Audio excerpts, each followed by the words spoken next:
I know we do a lot of deep conditioners, we do protein treatments, we do this, that, and the third. Sometimes just because people say that we are supposed to do them without really understanding the reasoning behind them. So today I'm going to talk about something that determines when you should do those things. So stay tuned.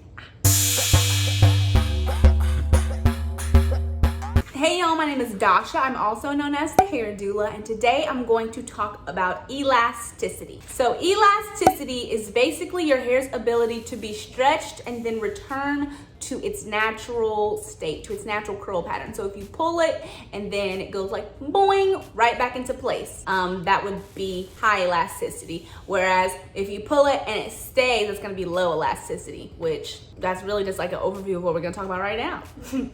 Boom. So ideally what happens when you take your hair and you stretch it out is it bounces back, right?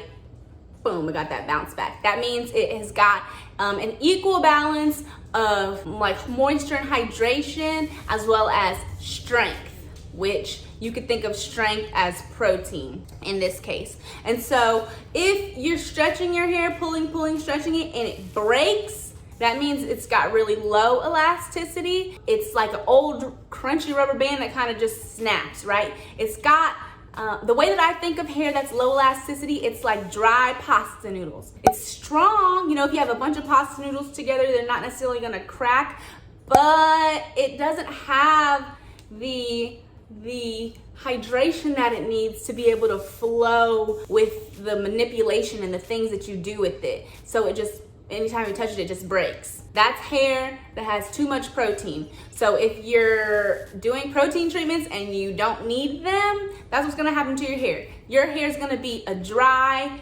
spaghetti noodle and it's gonna break, okay? And that's why you need, you know, hydration and moisture on the other side. But too much of a good thing is bad, you know? It's not good either. So if your hair is overly hydrated, overly moisturized, it's just you're not balancing out the protein and the moisture, then you'll stretch it and it'll stay stretched and it won't bounce back. It'll just kind of be there.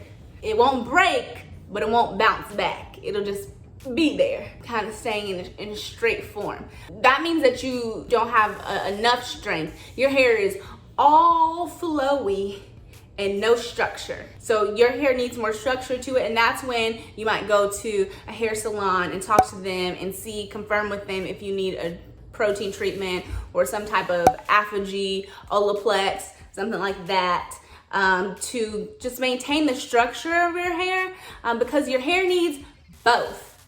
It's kind of like a child, right? Like a kid needs boundaries, but it also needs, you know, freedom to grow into who they truly are. And so you want to give it the freedom and the moisture and the hydration, and you want to give it the structure and the protein and the strength. You know, you need both together to have a successful head of hair.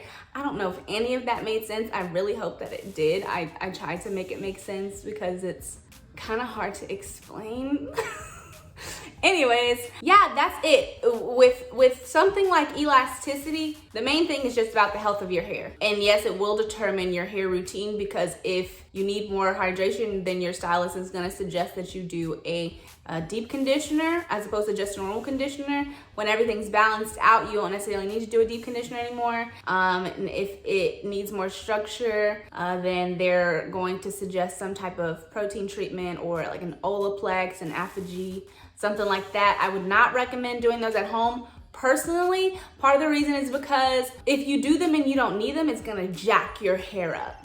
And if you do them and you do them wrong, it's gonna jack your hair up. There's just too much margin for error with those kinds of treatments. So I just suggest you go to your hairstylist, find a curl specialist, interview them. I need to make a video on interviewing hairstylists, because that's what I did.